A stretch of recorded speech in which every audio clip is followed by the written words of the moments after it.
बिस्मिल्लाहिर्रहमानिर्रहीम, अस्सलाम वालेकुम। आप देख रहे हैं प्रोग्राम पब्लिक ओपिनियन और मैं हूं आपके साथ ज़रियाब इरफान। नाज़रीन, बजट 2025-26 के लिए आज अहम मौशी अहदाफ की मंजूरी दे दी गई है और वफाकी वज़ीर एहसन इकबाल साहब की ज़ेर सदारत होने वाला सालाना प्लान कोऑर्डिनेशन कमेटी का इजलास, जिसमें आइंदा माली साल मौशी शरह नमू का हदफ जो है वो 4.2% मुकर्रर किया गया है, जबकि तरक्याती मनसूबों के लिए 1000 अरब रुपये मख्तस किए गए हैं, जो कि रवा साल के मुकाबले में कहा जा रहा है कि 100 अरब रुपये कम है।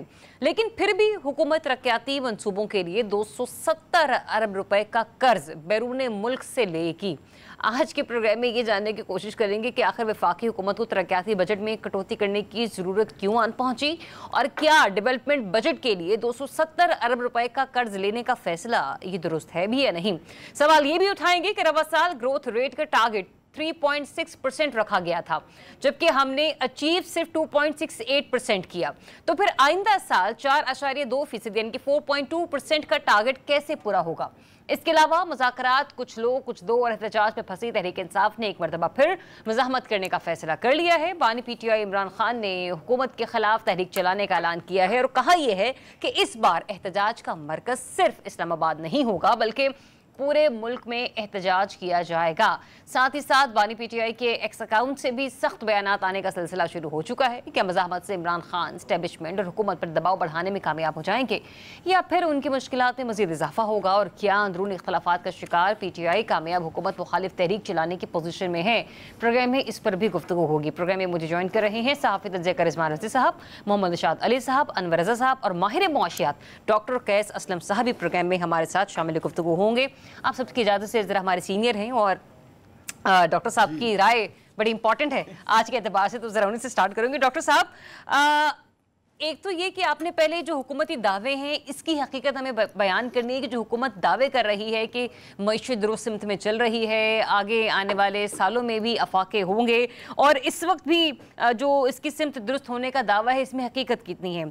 दूसरा ये जो आज प्लान एंड कोऑर्डिनेशन कमेटी का इजलास हुआ उसमें उन्होंने टारगेट रखा है GDP ग्रोथ का 4.2%, जो कि लास्ट ईयर का जो था वो भी मैंने भी अपने नाज़रीन के साथ शेयर किया। लास्ट ईयर तो जो रखा है वो अचीव नहीं हुआ, तो ये 4.2% का टारगेट आपको लगता है अचीवेबल है और रियलिस्टिक अप्रोच के साथ रखा गया? शुक्रिया, बहुत बहुत यहीं से शुरू कर देता हूँ जी। बात यह है कि IMF तो 3.3 पे इस टारगेट को लाई हुई है, नीचे ले आई है।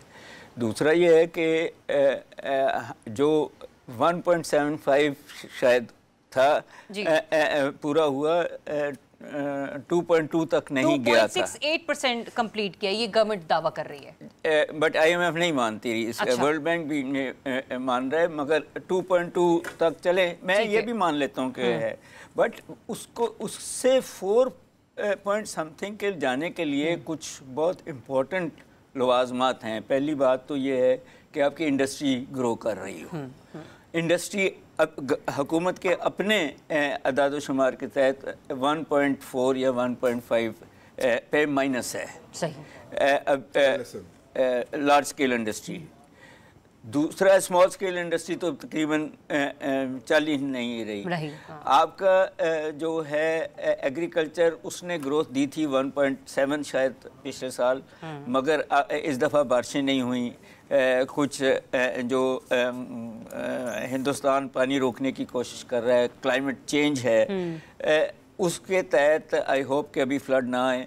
तो देखना यह है कि वो जो ग्रोथ रेट थी एग्रीकल्चर की वो पूरी होती है कि नहीं, क्योंकि एग्रीकल्चर ही असल जहाँ 52% GDP का हिस्सा है वो सर्विस सेक्टर का है। सही। और वो यस ग्रो कर रहा है, वहाँ ग्रो कर रहे हैं आपकी बैंकिंग सेक्टर, वहाँ ग्रो कर रहा है आपका बिजली का सेक्टर, जो लोगों को महंगी बिजली, वहाँ जो है डॉक्टर्स, वहाँ lawyers and such fourth, universities, ये सब ग्रो कर रही हैं और वो एक ग्रोथ देंगी इनको।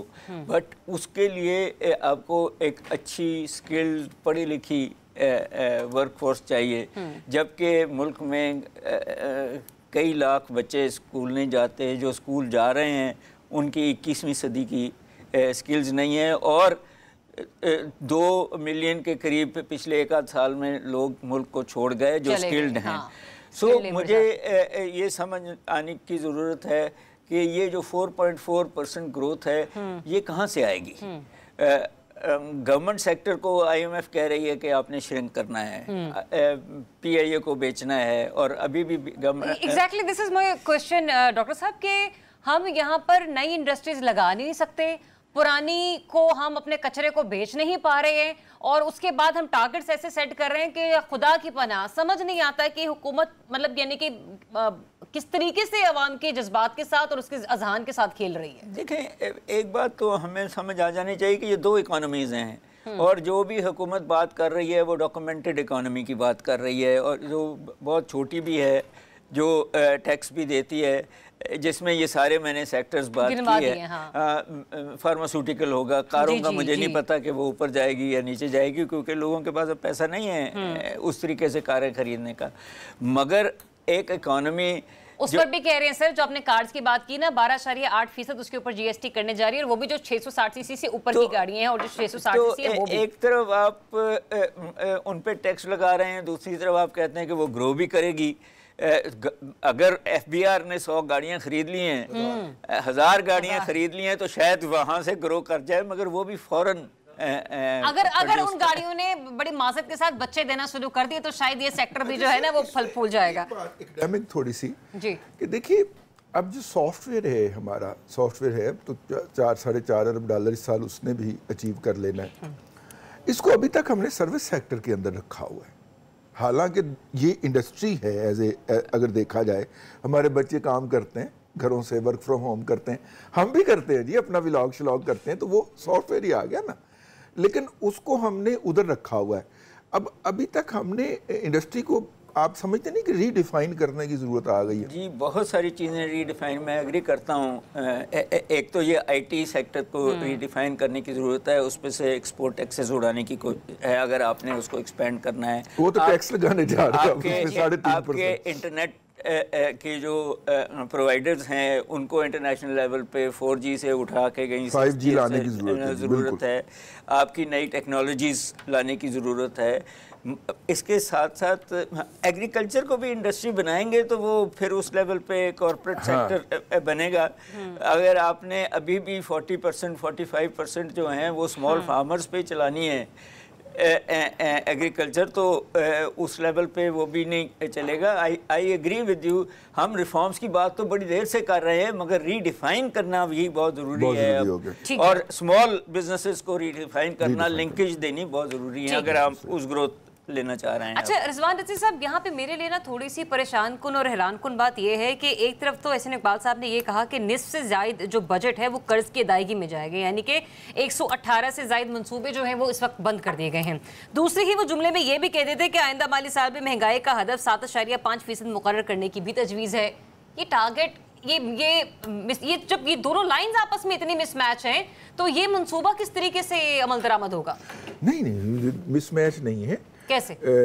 इसकी वजह ये है कि देखिए, अगर आप और ज़्यादा अफरात ज़र को, अब कैसा आपके सामने मैं बैठ के क्या अर्ज करूं, और ज़्यादा अफरात ज़र को अगर आप स्क्वीज करेंगे डॉक्टर साहब हमारी तो वो नेगेटिव में चला जाएगा, डिफ्लेशन में चला जाएगा। अभी भी आप 1% पे इन्फ्लेशन ला के at the cost of whom? Farmer ना, at the cost of farmer आपने लोगों को सस्ती चीज़ें फराहम कर दी, बट वो भी तो मुआशरे का एक हिस्सा है ना, उनकी तो भी तो इनकम के अंदर कमी वाक़या हुई है ना, उन्होंने भी तो किसी उम्मीद के ऊपर ये वाली क्रॉप्स काश्त की होगी, ठीक है। अच्छा, अब डॉक्टर साहब का वो इशू आ गया कि वो टैक्स तो नहीं देते, ठीक है, हम सिर्फ इसलिए उनको छोड़ते हैं कि जनाब वो चूंकि एक लाइफ लाइन हमारा है, एक major segment of society depend कर रहा है, और अगर आप अफरात ज़र को इस तरह स्क्वीज करते जाएंगे तो वो होता जाएगा। देखिए, बहुत सारे टारगेट्स ऐसे होते हैं जिनका पता होता है कि ये हासिल नहीं होने, और ख़ास तौर पे बजट के टारगेट तो बिल्कुल भी नहीं हासिल होने होते, नंबर 1। नंबर 2, मुझे इस बात की समझ नहीं आ रही कि ये पब्लिक प्राइवेट पार्टनरशिप का जो मॉडल है, जो दुनिया भर के अंदर प्रैक्टिकल है, और उस दिन मैं पढ़ रहा था कि जो फ्रांस और इंग्लैंड के दरमियान अंडर सी जो ट्रेन चलती है वो भी पब्लिक प्राइवेट पार्टनरशिप के तहत बनी हुई है। आप अंदाज़ा करें कि इतना बड़ा आइकॉन जो है दुनिया का, वो इसके तहत बनी हुई है। तो हमारे और पब्लिक के दरमियान जो एक पार्टनरशिप, मतलब पब्लिक जो है वो प्राइवेट सेक्टर को वो प्रोजेक्ट अलॉट कर दे और प्राइवेट सेक्टर उसको बनाए और उससे टॉल वसूल करके अपना रेवेन्यू पूरा करे एक मखसूस मुद्दत के अंदर। और ये कोई नई बात नहीं है, दुनिया भर के अंदर ऐसा हो रहा है। आप 1000 अरब की बात कर रहे हैं, आप पब्लिक प्राइवेट सेक्टर के तहत मंसूबे डिश आउट कीजिए, आप 10,000 अरब रुपए के पब्लिक प्राइवेट पार्टनरशिप के तहत कर लीजिए। लोगों ने अपनी तरफ से पैसे लाने हैं। तो बहरहाल हमारा जो प्लानर है वो भी एक जगह के ऊपर फंसा हुआ है, ज़हनी तौर पे फिक्सेशन का शिकार है। और ये प्रोग्राम शुरू होने से पहले मुझे डॉक्टर साहब बता रहे थे कि हमारे यहाँ ज़्यादातर हिटमैन आते हैं और वो अपनी दिहाड़ी लगाते हैं शौकत अजीज की तरह और निकल जाते हैं। महबूबुल हक कम ही होते हैं, ठीक है जी, लेकिन ज्यादातर जो है वो शौकत अजीज की तरह आते हैं, दिहाड़ी लगाते हैं, निकल जाते हैं। और हर दौर के अंदर ये होता है। ठीक है, मुझे बड़ी मायूसी हुई है 2.68 जीडीपी का सुन के। हम तो इससे और जिसमें अभी डॉक्टर साहब ये कह रहे हैं कि अभी आईएमएफ भी इसको मानने को राजी नहीं है, और दूसरा ये भी कि जो एक्चुअल फिगर है वो 2.22 समथिंग करके कुछ है, जिसके बारे में 2 या 2.3, लेकिन 3% से नीचे किसी भी सूरत में कम है। तो देखिए ये तैयारे गिराने का असर का बात। चले लेट्स सी। देखें बात ये है रईस साहब कि आप सिर्फ अहदाफ ने, ये बात तो सही है कि अभी भी 52% आपका जो बजट है वो कर्जा वापस करने को जाता है, और ये काम हुआ है। अभी ये काम हुआ है पिछले सालों से जी। हाँ। जब आप 52% दे देंगे तो आपके पास बाकी क्या बचेगा? बाकी तो कर्ज लेके करना है आपको वहां से और कर्जा जो है वो प्राइवेट सेक्टर को इजाजत देंगे। ये जो कर्जे वाली बात कर रहे हैं ना, इसमें जरा मैं अनवर रजा और निशात साहब का तज्ज़िया ले लूं, फिर आपने टेक्निकल तरीके से भी मुझे इसके ऊपर गाइड करना। निशात साहब, कहा ये जा रहा है कि 270 अरब रुपए का कर्ज लिया जाएगा तरक्याती मंसूबों के हवाले से बैरून मुल्क से।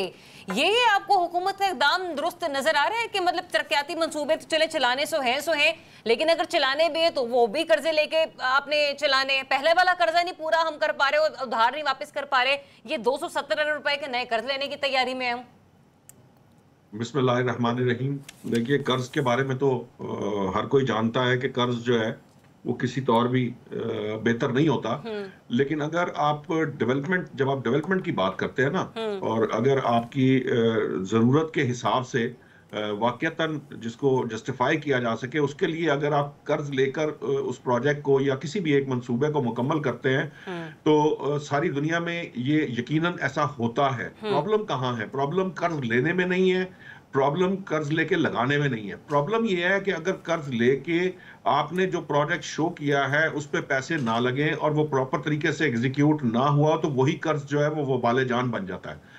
अब तक जो प्रॉब्लम है, हम एक्चुअली तो इस वक्त जो हमारे यहाँ जो प्रॉब्लम है मईशत का, उसका सबसे बड़ा, ऐसा नहीं कि सिर्फ एक, लेकिन सबसे बड़ा जो प्रॉब्लम है वो इस वक्त हमें ये जो कर्ज हैं उनकी वजह से ही हम इस क्रंच या इस प्रॉब्लम को फेस कर रहे हैं।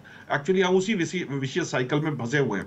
लेकिन कर्ज जो है, ये जो 270 अरब रुपए की आप बात कर रही है, 270 अरब रुपए कर्ज लेने के लिए जो आपके डेट मैनेजमेंट आगे सामने आनी चाहिए, ये तो उन्होंने कह दिया, लेकिन डेट मैनेजमेंट कैसे होगी, जो पुराना कर्ज है वो कैसे अदा होगा? यकीनन पिछले कुछ अरसे में इस गवर्नमेंट ने कुछ कर्ज जो है ना वो यकीनन अदा किया है, लेकिन उस अदायगी के साथ साथ जो अगला कर्ज हम चढ़ा रहे हैं वो उसकी डेट मैनेजमेंट की सिचुएशन क्या होगी, कहां से आएगा, ये हमारे सामने अभी तस्वीर नहीं है। इस वजह से हम उसके ऊपर कमेंट करने की पोजीशन में नहीं होंगे कि ये कहां से मैनेज हो रहा होगा।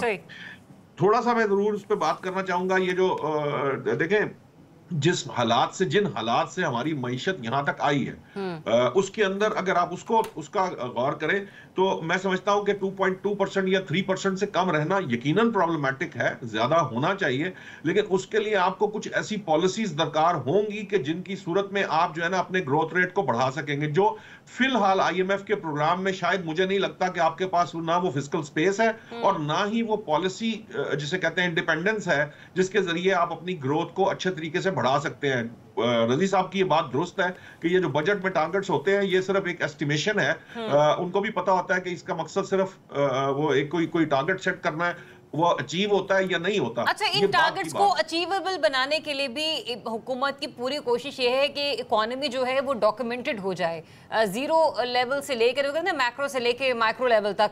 अनवर रज़ा साहब, आपने आज खबर सुनी होगी, हम भी सुन रहे हैं, हेडलाइंस का भी हिस्सा बन रही है, सोशल मीडिया पे भी बड़ी वायरल हो रही है कि अगर अब आप इस मतलब बजट में कुछ ऐसे फैसले भी होने जा रहे हैं कि आप डिजिटाइज तरीके से अपनी पेमेंट्स की अदायगी करेंगे। अगर आप पेट्रोल जो है वो गाड़ी में भरवा रहे हैं या मोटरसाइकिल में भरवा रहे हैं, और अगर आप क्या कहते हैं कैश का लेन देन कर रहे हैं, तो आपको हुकूमती निर्ख पे पेट्रोल नहीं मिलेगा, बल्कि 2 से 3 रुपए उसके ऊपर इजाफी आपको चार्ज किया जाएगा। बेहतर यही है कि आप डॉक्यूमेंटेड हो जाएं। आपको ये फैसला हुकूमत का किस हद तक थोड़ा मौसर नजर आ रहा है? और दूसरा ये भी कि क्या हुकूमत अपने पहले फैसलों पर अमल दरामद करवा चुकी है? वो जो माहाना उजरत उसने मुकर्रर की थी पिछले माली साल में, कोई आपको लगता है कि 32 से 35 हज़ार रुपए एक आम मजदूर की जो है उजरत उसको माहाना तौर पर मिल रही हो? ज़रा बहुत शुक्रिया। पहली बात तो ये है कि मुझे ये बजट जो है गवर्नमेंट का, ये उनके जो इनकम और एक्सपेंसेस हैं उनको बैलेंस करने के लिए बजट दिया जा रहा है। उससे क्या होगा कि आवाम का जो बजट है वो डिसबैलेंस होता मुझे दिखाई दे रहा है। जो अब तक मैंने हालात वाक़या देखे हैं, जो खबरें हमारे सामने आ रही है, देखिए ना, आपने कार्ड के जरिए या QR के जरिए जो पेमेंट करेंगे आपका टैक्सेस कम होगा, अच्छी बात है। अब जब आप कैश पे पेट्रोल डलवाएंगे तो 3 रुपये इजाफी होगा और टैक्सेस भी आप पर ज़्यादा लगाए जाएंगे। आपको याद है मैंने आपको कहा था 1000 अरब रुपए के तो टैक्सेस लगाए जाएंगे। अब हुकूमत ने अपनी आमदन और अपने जो अखराजात हैं उसको बैलेंस करना है। अपने आप देखिए ना, तरक्याती अखराजात एक तरफ तो आप उस पर कट लगा रहे हैं, दूसरी तरफ आप 270 अरब रुपए बैरूनी कर्ज भी ले रहे हैं। जो आपने कर्ज लिया है उस पर 62% आप अदायगियां करेंगे, आपने 38% पर अपना बजट बनाना है। अब होगा क्या? होगा ये कि यहाँ पर इनडायरेक्ट और डायरेक्ट टैक्सेस लगेंगे, जैसे मुख्तलिफ शोबों हैं उन पर टैक्सेस लगाए जाएंगे। हुकूमत मुझे लगता है आदाद शुमार के लिहाज से और IMF को सेटिस्फाई करने के लिए तो ये सारा बजट बड़े अच्छे तरीके से पेश कर लीजिएगा। लेकिन उसका होगा क्या? हमें लगता यह है कि आवाम जो हैं वो इससे सफ़र करेंगे, आवाम की मुश्किलात बढ़ेंगी, जो टैक्सेस हैं वो आवाम पर लगाए जाएंगे, बिजली, गैस, पेट्रोलियम प्राइसेस में इजाफा होगा। इससे देखिए होगा क्या कि खाने पीने की जो अशिया हैं, रोज़मर्रा की जो खाने पीने की अशिया है उनमें इजाफा होगा। पहले होशरुबा इजाफा कीमतों में हो चुका है और कीमतें बरकरार हैं अपनी जगह पर, कम नहीं हुई, क्योंकि एडमिनिस्ट्रेशन जो है वो कीमतें कम करने की बजाय कोई और काम कर रहे हैं। फिर आप देखें, अगर आप तरक्याती अखराजात की बात ठीक है कि अगर आपने 118 मनसूबे बंद कर दिए हैं तो फिर आपको 270 अरब रुपए लेने की ज़रूरत क्या है, बैरूनी कर्जा लेने की ज़रूरत क्या है? जब आप कर्ज लेते हैं तो फिर आपने कर्ज की अदायगी भी करनी है। कर्ज की अदायगी गवर्नमेंट ने तो करनी है, लेकिन वो आवाम से निकाला जाएगा। फिर आप देखिए रियल एस्टेट का बिजनेस जो है वो पिछले 2-3 बरस से बिल्कुल ठप हुआ। एक ये अच्छा बिजनेस था, 40 इंडस्ट्रीज इससे इन्वॉल्व थी और उससे लोगों को रोजगार भी मुयसर आता था। वो बंद हो चुका है, लोग अपना पैसा बाहर ले चुके हैं, संस्था बंद हो चुकी है। थोड़ा बहुत रिलीफ दिया जाएगा अनवर रज़ा, सुनने में आ रहा है। देखिए जरा, देखिए अगर रिलीफ दिया भी जाएगा, अब आप देखें कि लोगों का हुकूमत पर ट्रस्ट कितना है, क्या सियासी इस्तेहकाम मौजूद है, लॉ एंड ऑर्डर की सूरत हाल बेहतर है। देखें ना, जब बाहर से इन्वेस्टमेंट आएगी तो लोकल इन्वेस्टर अपना पैसा यहाँ पे लगाएगा, वरना हमारे यहाँ तो लोकल इन्वेस्टर जो है वो अपना पैसा बाहर मुंतकिल कर रहा है। हुकूमत को इस बात का बखूबी पता है। अब आप कितना लोगों को रिलीफ दे देंगे, रियल एस्टेट में भी कितना रिलीफ दे देंगे? देखिए लोग जो हैं वो समझते हैं, जानते हैं कि आपका बिजनेस इन्वायरमेंट जब बेहतर होगा तो फिर आप इन्वेस्टमेंट भी करेंगे। बैरूनी, हम कहते तो हैं, दावे तो करते हैं कि बैरूनी सरमायाकारी आ रही है, लेकिन आई अभी तक कितनी है? यहाँ से आपके लोकल इन्वेस्टर जो है वो मुल्क से बाहर जा रहे हैं। इन सारी चीजों को अगर हम देखें तो इसका सारा बोझ मुझे जो लगता है कि वो आवाम पर पड़ेगा, टैक्स हम पर पड़ेगा। लगता नहीं है ये है अनवर रज़ा, ये आप पर हम पर ये बोझ पड़ना है, अशराफिया को तो इसका कुछ भी फर्क नहीं पड़ना है। एक ब्रेक लेते हैं, ब्रेक के बाद जब वापस आते हैं तो एक ऐसे सेक्टर के हवाले से बात करेंगे कि जिसके बारे में सुनने में ये मिलता है कि अगर वो सेक्टर टैक्स एवेजन ना करे 70% जो टैक्स रेवेन्यू है वो कलेक्ट किया जा सकता है। क्या वाकई ऐसा है? और अगर ऐसा है तो इसके ऊपर इंप्लीमेंट क्यों नहीं हो पाता? एक ब्रेक के बाद बात करेंगे, स्टे ट्यून्ड। जी welcome back once again. Break पर जाने से पहले मैंने आपसे गुफ्तगू की थी कि कहा जाता है कि टैक्स एवेजन अगर एक सेक्टर ना करे तो हमारे मुल्क का काफ़ी हद तक, यानी कि निस्फ से ज़्यादा फीसद हद तक जो हमारा कर्जा है वो सिर्फ यही एक सेक्टर उतार सकता है। मैं बात कर रही हूँ टोबैको सेक्टर की, और इस सिलसिले में जब policy research institute of market और बैनुल-अक़वामी कौमी थिंक टैंक की जानिब से जब रिपोर्ट मंजर आम पर आई तो उसमें कहा यह गया कि पाकिस्तान को सिगरेट के शोबे में गैर कानूनी तिजारत की वजह से सालाना 300 अरब रुपए से जायद का नुकसान हो रहा है। चले, जब ये आती है रिपोर्ट सामने, उसके बाद इसको डिस्कस किया जाता है सेनेट में, जिसके बाद सेनेट की कायमा कमेटी बराए तिजारत इसको रिपोर्ट में ब्रीफिंग ये देती है कि 3 रुकनी ज़ेली कमेटी तश्कील दी गई ताकि गैर कानूनी तिजारत के असरात का जायजा लिया जा सके और इसकी तहकीकात की जा सके। ये भी एक इंतहाई अच्छा अमल है। कहानी से आगे की जो है ना वो मुख्तलिफ है। अब जिस कमेटी के हवाले से मैं बात कर रही हूँ उसमें 3 अरकान में से 2 अरकान ऐसे हैं जो कि खुद बराह रास्त इस बिजनेस में इन्वॉल्व हैं। एक साहब की तो 4 से 5 माशाल्लाह टोबैको कंपनीज हैं और दूसरे के जो बारे में बताया जाता है कि उनका बराह रास्त जो ख़ानदान है, मतलब इसको कहते हैं कि आप सेकंड फेज़ में चले जाते हैं, एक्सटेंडेड फैमिली, वो भी इसके अंदर इन्वॉल्व हैं। मेरा मुख्तसर सा इसके ऊपर सवाल ये है, रिजवान साहब मुस्कुरा रहे हैं, चलो रिजवान साहब आपसे आगाज़ करते हैं, आपसे टेक्निकलिटी जान लूँगी। रिजवान साहब, जब हम कहते हैं ना कि एक वो मुहावरतन कि जब बिल्ले को ही दूध की रखवाली पर बिठा दिया जाए तो फिर आप उसका तहफ़्फ़ुज़ कैसे मुमकिन बना सकते हैं? आप अंदाजा कीजिए कि ये आज से शुरू नहीं हुआ, ये बहुत अरसे से जारी है। अच्छा, तकरीबन कुछ 450 अरब रुपए टैक्स इकट्ठा होना चाहिए सिगरेट की सनत से हमारा, और इकट्ठा होता है कुछ 70 से 80 अरब रुपया। क्यों? क्योंकि 2 नंबर सिगरेट बनाए जाते हैं, काउंटरफीट, ठीक है, जाली सिगरेट भी बनाए जाते हैं, और उसके लिए पहले फाटा के अंदर छोटी छोटी फैक्ट्रियां लगी हुई थी, अब आज़ाद कश्मीर के अंदर लगी हुई हैं। और जैसे ही इनके ऊपर सवाल उठाया जाए तो अंडर डेवलपमेंट का, सूबाइयत का, इलाकाइयत का कार्ड निकाल लिया जाता है जेब में से, ठीक है, और उसके ऊपर कर दी जाती है।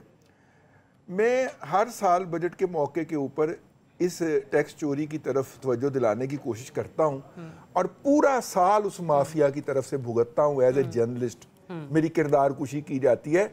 इस्लामाबाद के अंदर बकायदा जो लोग पहले तालिबान के कोऑर्डिनेटर थे, टीटीपी के कोऑर्डिनेटर थे, अब वो जर्नलिज्म के नाम के ऊपर या जर्नलिस्टों के नाम के ऊपर अब टबाको माफिया के कोऑर्डिनेटर बन चुके हुए हैं। एक बात अच्छा होता क्या है कि देखिए, अब 450 अरब रुपया टैक्स इकट्ठा होना चाहिए, 350-400 अरब रुपया चोरी हो जाता है। अब 450 अरब रुपया टैक्स बहुत बड़ी रकम है।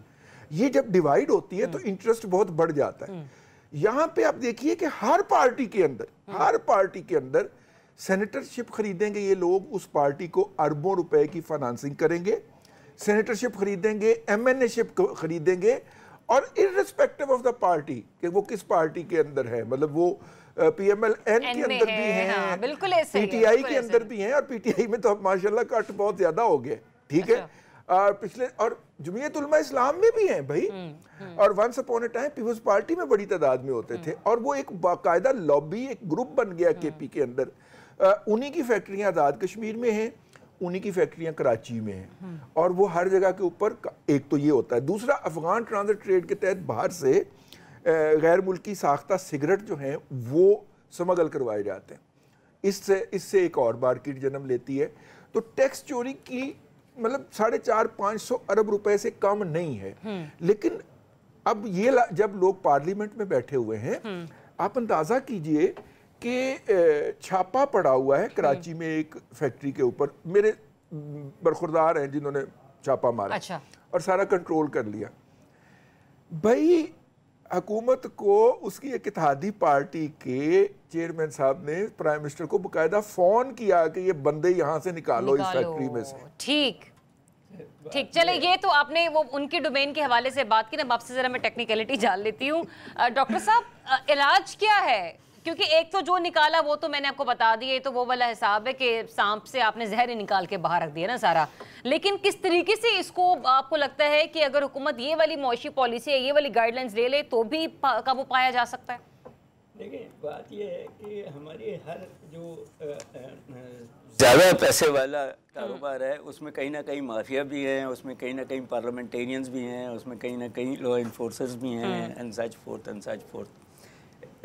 टबैको का तो सिर्फ मेरे लिए एक है कि आपने उसके एडवर्टाइजमेंट्स बैन किए हुए हैं, मगर इस बात पे कि जी टैक्स कौन सा टबैको देता है और कौन सा नहीं देता पे रोज़ एडवर्टाइजमेंट भी आते हैं। सो कवर्ट एडवर्टाइजमेंट जिसको हम सब्लिमिनल कहते हैं वो बिल्कुल किए जा रहे हैं इस बात पे कि जी टैक्स फलाना दे रहा है और फलाना नहीं दे रहा। मेरा ये ख्याल है कि आप रिटेल पे लें टैक्स तो इररिस्पेक्टिवली ले लेंगे आप टैक्स, मगर रिटेल में आपकी हिम्मत नहीं पड़ती, वो रिटेल जो है वो शटर पावर, आपके सारे जो इश्यूज हैं वो सॉल्व हो जाते हैं अगर आप रिटेल पे वहाँ स्मगल्ड हो, लोकल हो, जाली हो, जो भी हो, जो बिकेगा उसके ऊपर टैक्स आ जाएगा। तो ये सारी जो डिबेट है, मगर क्योंकि आपका टैक्स इकट्ठे करने का निज़ाम ही नाकस है, वो कस्टम से हो या बिहार से हो या कहीं और हो, तो आप फिर, और मैं आपसे बार बार कह रहा हूँ कि ये कवर्ट एडवर्टाइजमेंट है, टैक्स टबैको ही रह गया और भी तो बहुत सारे हैं जो टैक्स नहीं दे रहे या टैक्स एवेशन कर रहे हैं। सो ज़रा अंडरस्टैंड करें इस सारे फिनोमिनन को। ठीक है, चलिए जरा इससे मैं बढ़कर आगे बात करना चाहूंगी। अनवर रज़ा, एक और मामला भी ना, नॉन फाइलर्स के गिर्द हुकूमत की बड़ी कोशिश है कि घेरा हम मजीद तंग कर लें। कुछ तजावीज़ आज सामने आई है, बैक टू बैक जरा उन पर भी बात कर लेते हैं। एक तो ये भी है कि 50,000 से ज़ायद कैश निकलवाने पर भी टैक्स बढ़ाने की तजवीज़ है। ये तजवीज़ आपको लगता है कारगर साबित होगी? और दूसरा ये कि अगर मैं इससे हटकर कुछ और भी बात करूं तो जो शरह रखी गई है नॉन फायरर्स के लिए इजाफी रकम रखवाने पर, वो पहले 0.6% थी, अब वो 1.2% तक एक्सपेक्ट की जा रही है। आप देखिए, पहले तो मैं इस पे आऊँगा। देखिए, बिजली और गैस की चोरी से जो अरबों रुपए का नुकसान हो रहा है वो देख लीजिए, फिर चीनी, सिगरेट, माल मवेशी, गंदम और इसकी स्मगलिंग देखिए, इससे अरबों रुपए का गवर्नमेंट को नुकसान होता है। अनडॉक्यूमेंटेड जो इकानमी है, फिर आप गिलगित बल्तिस्तान, KPK और बलूचिस्तान के बॉर्डर पर स्मगलिंग देख लीजिए, बिलियन ऑफ डॉलर्स का वहाँ पर पाकिस्तान को गवर्नमेंट को नुकसान होता है। उसकी रोकथाम इसलिए नहीं हो सकती क्योंकि वहाँ पर बड़े तगड़े, बड़े ताकतवर लोग जो हैं वो इसमें इन्वॉल्व हैं। लॉ इन्फोर्समेंट, कस्टम, माफियाज जो हैं वो इसका हिस्सा हैं। एक तो ये बहुत बड़ी वजह, इस पर हुकूमत को तवज्जो देने की ज़रूरत है। और दूसरी बात जो आपने की, देखिए जिसके पास बहुत ज़्यादा पैसा है जो टैक्स अदा नहीं करना चाहता, उसकी क्या वजह है? एक वजह तो ये है कि जो टैक्स अदा करते हैं उनको FBR और उनके लोग जो हैं इस बुरी तरह तंग करते हैं कि अगर आपका टैक्स, लेट्स सपोज मैंने एक बिजनेसमैन से बात कर रहा था कि उसको पहले भेजा 1 करोड़ रुपए का नोटिस कि आपका टैक्स है, करते करते करते वो 10 लाख रुपए पे आ गया। 10 से ये था कि जी 5 आप रख लें, 5 जमा करवा दें, 5 जिस साहब ने करना था, कम करना था वो। अब मुझे बताइए, जब बेजा तरीके से आप बिजनेसमैन को तंग करेंगे वो टैक्स क्यों कर अदा करेगा? बिजनेस आपका बंद होता चला जाएगा। दूसरी बात जो आपने की, देखिए जो नॉन फाइलर्स हैं वो क्या है, 1.2 भी दे देंगे, 50,000 रुपये रकम वो बैंक में क्यों जमा करवाएंगे? मुझे बताएं, वो अपने घर में कैश क्यों रखेंगे? 100 चोर रास्ते हैं जो कस्टम के, जो FBR के लोग जो हैं वो खुद बताते हैं। फिर लोग खुद बड़े सियाने हैं, जिन्होंने पैसा चोरी किया हो या जिन्होंने आवाम का पैसा लूटा हो, उनके पास बड़े रास्ते होते हैं। वो टैक्स अदा नहीं भी करेंगे, वो किसी न किसी शक्ल में अपने पैसे को यूटिलाइज करेंगे, टैक्स नहीं देंगे। देखिए, टैक्स नेट में लोगों को लाने के लिए आपको टैक्स जो इस्लाहात हैं वो करनी पड़ेंगी, आप लोगों को रिलीफ देंगे। देखें, IMF कहता है कि आपकी जो आपने ताजरों को टैक्स नेट में लाने की बात की थी, रिटेलर्स को, वो बुरी तरह नाकाम होगी। FBR के अंदर इतनी करप्शन है कि जिसकी कोई इंतहा नहीं, उसका गवर्नमेंट को पता है, गवर्नमेंट उस पर बिल्कुल खामोश है। ये वो चीज़ें हैं जिनको, देखिए ये इदारा जाती इस्लाहात हैं, ये करने की ज़रूरत है।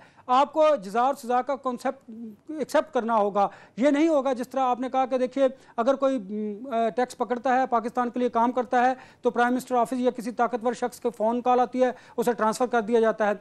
तो जब ताकतवर लोगों पर आप कानून इंप्लीमेंट नहीं कर पाएंगे, आपने 37,000 की बात की थी, 37,000 मिनिमम वेज की, मैं कहता हूँ वफाक के अंदर उस पर अमल दरामद नहीं हो रहा। अभी भी लोग 20-20 हज़ार, 25-25 हज़ार, 30 हज़ार में काम कर रहे हैं। जब आपके एक कानून जो 37,000 मिनिमम वेज है, गवर्नमेंट उस पर इंप्लीमेंट नहीं करवा सकती, तो जरा ये कैसे मुमकिन है कि आप करोड़ों रुपए का टैक्स जो है वो कलेक्ट कर सकते हैं जहां से उसका अपना फायदा हो सके। इसमें एक और चीज में शामिल करने जा रही हूँ नौशाद साहब, कहा जा रहा है कि 850 सीसी से छोटी गाड़ियों पर सेल्स टैक्स में इजाफा एक्सपेक्टेड है और मकामी तैयार करदा गाड़ियों पर GST की शरह 12.5% से बढ़ाकर 18% करने की तजवीज़ है। मैं तो ये कहूँगी कीजिए, शौक से कीजिए, लेकिन नौशाद साहब एक मिडिल क्लास जब कोई गाड़ी खरीदता है ना, तो आपको पता है जो हमारी लोकल मेड या जो हमारी ऑल्टो वगैरह कुछ इस तरह की 660 सीसी गाड़ियाँ होती हैं, सर ये 32-32 लाख रुपए में इसमें मार्केट में दस्तयाब है। और अगर आप इनकी क्वालिटी के हवाले से बात करें तो एक एक्सीडेंट होने की मार है और ये डब्बा पिचक कर ना दूध के डब्बे की तरह ऐसे हो जाता है। तो इनके ऊपर 18% टैक्स, लेकिन IMF ने तो कहा था इनके ऊपर टैक्स कम करें और इनकी इंपोर्ट खोलें। तो एक आया कि अब सेकंड हैंड गाड़ियां इंपोर्ट करने की इजाजत। जी नौशाद साहब, पॉइंट्स आ गए आपके पास।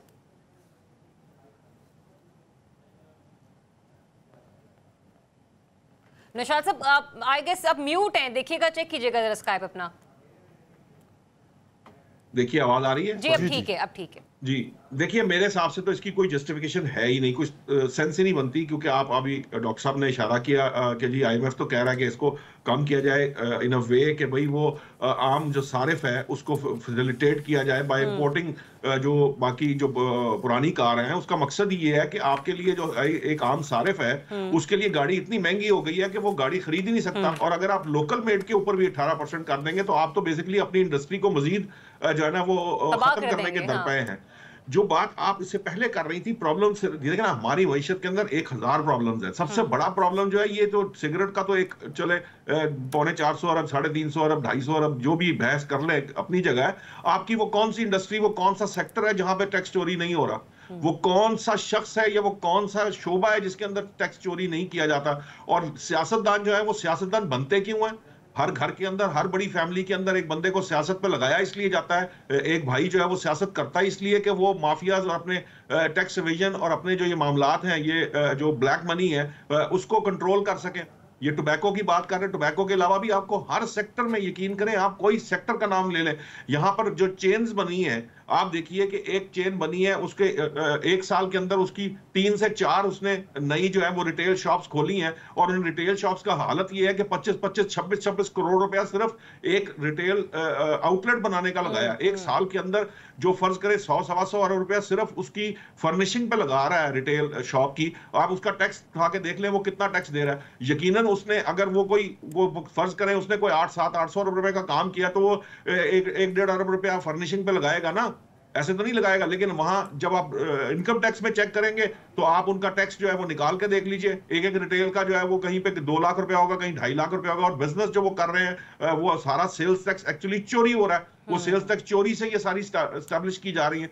प्रॉब्लम सिर्फ ये है, देखिए टैक्सेशन को आप जितना पेचीदा करते हैं, टैक्सेशन को आप जितना इनडायरेक्ट करते हैं और बढ़ाते चले जाते हैं, उतनी उसकी चोरी जो है ना वो बढ़ना शुरू हो जाती है। डॉक्टर साहब की बात बिल्कुल दुरुस्त है। किसी एक जगह पे एक सिंगल टैक्स लगा लें, कोई शख्स जितने पैसे कमाता है या उससे वो ले लें, या रिटेल के ऊपर टैक्स लगा लें कि जनाब कोई भी चीज है जब आप खरीदने जा रहे हैं तो आपने एक टैक्स दिया है, उस टैक्स को देने के बाद बाकी किसी जगह पे कोई टैक्स नहीं होना चाहिए, क्योंकि ये जो आप मुख्तलिफ तरह के टैक्सेस के निजाम जो है वो लगा देते हैं। बैठे लोग जो बजट की तैयारी में मसरूफ होते हैं, वो जहां कहीं से खुद को ही अपनों को बचा सकते हैं ना, वो वहां पर ही टैक्स को इनडायरेक्ट कर दिया करते हैं। ब्रेक लेते हैं, ब्रेक के बाद आएंगे तो मुल्क के सियासी मामलों पर गुफ्तगू करेंगे। Stay tuned. जी वेलकम बैक वंस अगेन। नाज़रीन, इस वीकेंड पर बानी PTI ने जेल से कुछ यूं कह लीजिए कि पैगाम लोगों तक पहुंचाया है, अपने अवाम तक, अपने वोटर तक, और हुकूमत के खिलाफ एहतजाजी तहरीक शुरू करने का बाकायदा तौर पर ऐलान किया है, जिसमें जो डिफरेंट चीज़ है वो ज़रा मामला ये है कि उन्होंने कहा है कि इस बार वो एहतजाज खुद लीड करेंगे, तहरीक को वो खुद लीड करेंगे, खुद हिदायत देंगे, और साथ ही साथ उन्होंने विकेट के दोनों तरफ खेलने वालों को भी खबरदार कर दिया है कि वो अपना रास्ता जो है वो देख ले, उन्होंने करना क्या है। रिजवाना साहब मुझे ये बताएगा, ये एहतजाज की कॉल, इसकी वजह आपको क्या नज़र आ रही है? आया कि रिलीफ नहीं मिल रहा या फिर वो प्रेशर बढ़ाना चाह रहे हैं? देखिए, इस वक्त मुआशरे के अंदर 2 पैरेलल थिंकिंग पाई जाती है, ठीक है, और दोनों को एक दूसरे की समझ नहीं आ रही। मैं दोनों अर्ज करूंगा, लेकिन पहले मैं अर्ज कर दूं कि अब उनके जो फॉलोअर्स हैं वो कह रहे हैं कि वो 6 तारीख को रिहा हो जाएंगे। अच्छा। और वो कह रहे हैं कि मैं ईद के बाद जेल के अंदर से लीड करूंगा। इसका मतलब ये है कि वहां पे भी विद इन द PTI भी 2 थिंकिंग पाई जाती है। ठीक हो गया। अच्छा, अब आ जाइए, वो जो थिंकिंग है वो क्या है? एक थिंकिंग ये है कि चूंकि मौजूदा जो भारत के साथ जो हमारी स्कर्मिश हुई है और दूसरी जंग अजीम के बाद सबसे बड़ा टाकरा इन एयर हुआ है, वो जीतने के बाद पाकिस्तान की इस्टेब्लिशमेंट और हुकूमत स्ट्रांग हो गई है, और अब इनका केस जो है वो 9 मई में जा रहा है मिलिट्री ट्रायल में। अच्छा। ये एक थिंकिंग ये है। दूसरी थिंकिंग ये है कि अमेरिका और सऊदी अरब का पाकिस्तान से मुतालबा था कि इंडिया आपको थोड़े बहुत थप्पड़ मार ले तो आप ज़रा मुंह दूसरी तरफ कर लीजिएगा, आगे से ना बोलिएगा। चूंकि आपने उनकी बात नहीं मानी, इसलिए पाकिस्तान की इस्टेब्लिशमेंट और पाकिस्तान की हुकूमत अंडर प्रेशर है, और उस प्रेशर के तहत आप बानी PTI को जेल से रिहा कर सकते हैं। ठीक है, ये दोनों थॉट अपनी जगह के ऊपर इस वक्त बाकायदा इसके स्टानिश किस्म के फॉलोअर जो हैं वो मौजूद हैं। और अब देखिए इसमें से कौन सा प्रवेल करता है। जो हूँ दोनों को पूरी तरह ग्रैस्प नहीं कर पा रहा कि ये, लेकिन लोगों के अंदर ये थिंकिंग एग्जिस्ट करती है। इस सूरत के अंदर जिस तरह उस दिन मैंने कहा था कि आई विश ये गलत होता, जो अलीमा बीबी ने कहा था कि जनाब हमें बताएं हम क्या कर लें तो आप कर लें, फिर बाद में उसका डिनाइल भी जारी हो गया। आई विश के ये भी गलत हो, क्योंकि जब आप ये कहते हैं कि मैं अंदर से बैठ के उसको लीड करूंगा, तो इन अ वे ये अनाउंसमेंट होता है कि बाहर जितनी क़यादत मौजूद है वो नलायकों की है, नाहलों की है, मेरा इत्मीनान नहीं रखती। ठीक है, पॉइंट आपका आ गया। आई विश के ये भी गलत हो। ठीक है अनवर साहब, मुझे ये बताइए, अगर बानी पीटीआई ने ये बयान दिया कि एहतजाज के दौरान विकेटों के दोनों जानिब खेलने वाले पीटीआई रहनुमा जो है, मतलब उनके हवाले से भी उन्होंने इशारा दिया, तो इसका मतलब बानी पीटीआई खुद वाकिफ हैं कि विकेट के दोनों अतराफ खेल कौन रहा है। तो इस सिलसिले में आपको नहीं लगता वक्त जरूरत वो फिर फैसला कर ही दें दोनों विकेट की तरफ खेलने वालों के हवाले से? दूसरे ये कि एहतजाज को जेल में बैठकर लीड करना आपको लगता है ये पॉसिबल होगा? आम दिनों में मुलाकातें नहीं हो पाती उनसे, तो एहतजाज के दिनों में कैसे पैगाम रसानी की जाएगी, कैसे बताया जाएगा बाहर के क्या हो रहा है या अंदर क्या चल रहा है? ज़रियाब, एक तो विकेट के दोनों तरफ खेलने वालों ने अपना जो काम करना था वो कर दिया। अब बानी पीटीआई उन्हें रखें या निकालें उससे कोई फर्क नहीं पड़ेगा, एक बात। दूसरी बात, बड़े वसूख और बड़े, मैं आपको कॉन्फिडेंस के साथ बताता हूँ कि अब दूसरी देखिए, अब बानी पीटीआई के लिए रिलीफ कौन है? इस्टेब्लिशमेंट ने ये तय कर लिया हुआ है। देखिए उनके इस स्टेटमेंट से ज़रा आप गौर कीजिए कि वो जेल के अंदर बैठकर तहरीक चलाएंगे। अब तहरीक चलाने का मकसद क्या है कि शायद प्रेशर, अवामी दबाव डाला जा सके और उसके ज़रिए कोई बातचीत का सिलसिला शुरू हो सके, जो मुझे दिखाई नहीं देता। मैं इसलिए आपको पूरे वसूख से ये बात करता हूँ कि जो दो विकेट के दोनों तरफ खेलने वालों ने अपना काम कर दिया, बानी पीटीआई की जमात को और बानी पीटीआई को कमज़ोर कर दिया। अब जो हालात हैं वो आपके सामने है। हुकूमत बिल्कुल पाकिस्तान तरीके इंसाफ के मामले पर रिलैक्स है, क्योंकि अब उन्हें पता है बराह रास्त टकराव जो है वो बानी पीटीआई और एस्टेब्लिशमेंट का है। हुकूमत उसमें से बिल्कुल पतली गली से निकल गई है, जैसे मक्खन से बाल निकाल लिया जाता है। क्योंकि गवर्नमेंट तो ये चाहती है, मैं आपको मुसलसल ये बात करता रहा कि गवर्नमेंट ने बेइंतहा कोशिश की और उनकी कोशिशें रंग भी लाईं कि वो एस्टेब्लिशमेंट और पाकिस्तान तरीके इंसाफ के दरमियान जो है वो फासले को बढ़ाएं, और उन्होंने फासले को बढ़ा दिया। सोने पे सुहागा। आप देखिए कि पाकिस्तान ने जो जंग जीती उसके बाद इसे कहते हैं सेम पेज, जो हुकूमत और एस्टेब्लिशमेंट आए हैं। आपने देखा बहुत सारी चीज़ें इस दौरान हुई और बहुत कुछ आपने देखा। अब गवर्नमेंट जो है वो बड़ी मजबूत है। अब अगर कोई बात होगी, बात करनी होगी, रिलीफ होना होगा, वो एस्टेब्लिशमेंट और पीटीआई के दरमियान होगा। आपको और मुझे दिखाने के लिए गवर्नमेंट के साथ बात की जा सकती है। एक जो हम सोचते हैं, जो आवाम सोचती है, जो रजी साहब कह रहे थे, उससे बिल्कुल बरक्स होता है जो बिहाइंड द सीन होता है, नजर नहीं आ रहा। अच्छा नौशाद साहब, हमने हमेशा ये देखा नौशाद साहब कि जब जब कोई तहरीक होती है तब ऐसे लगता है कि नेगोशिएशन मूड में आ गई है एस्टेब्लिशमेंट भी और पीटीआई वाले भी और बानी पीटीआई खुद भी। जैसे ही ठंडे पड़ते हैं कोई पूछने वाला नहीं होता, कोई बात करने वाला नहीं होता। ये भी एक वजह हो सकती है कि मुज़ाकरात को किसी नतीजे पे पहुंचाने की।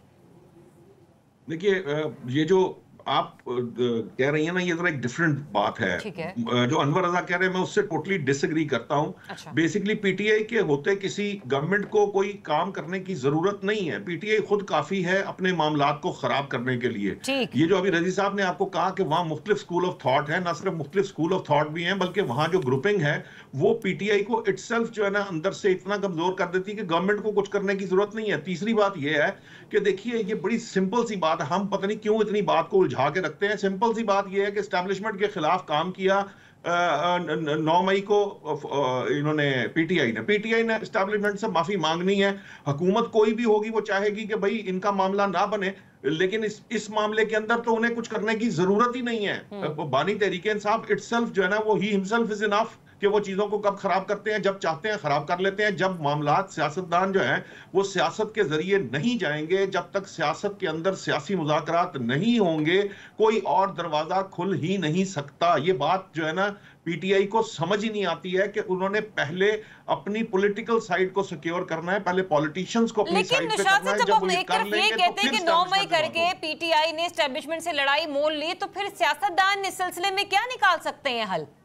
बिल्कुल निकाल सकते हैं। देखें, आप जब इकट्ठे होते हैं ना, आप यूनिटी के साथ काम करते हैं। ये सारा कुछ जो है नून लीग और पाकिस्तान पीपल्स पार्टी इन दौरों से गुजर कर आए हैं। उन्होंने आखिर में जो हल निकाला था वो ये था कि जब आप जॉइंट हैंड्स करेंगे, जब सियासी जमातें इकट्ठी होंगी तो एस्टेब्लिशमेंट को आप किसी तरीके से सियासी जमातें खुद सिस्टम की बेनिफिशियरी हैं, वो सिस्टम के खिलाफ कैसे खड़े हो जाएंगी, ये भी बहुत बड़ा सवाल है। चलें इसके ऊपर फिर किसी और दिन डिबेट करेंगे। मेरे पास 1.5 मिनट रह गए।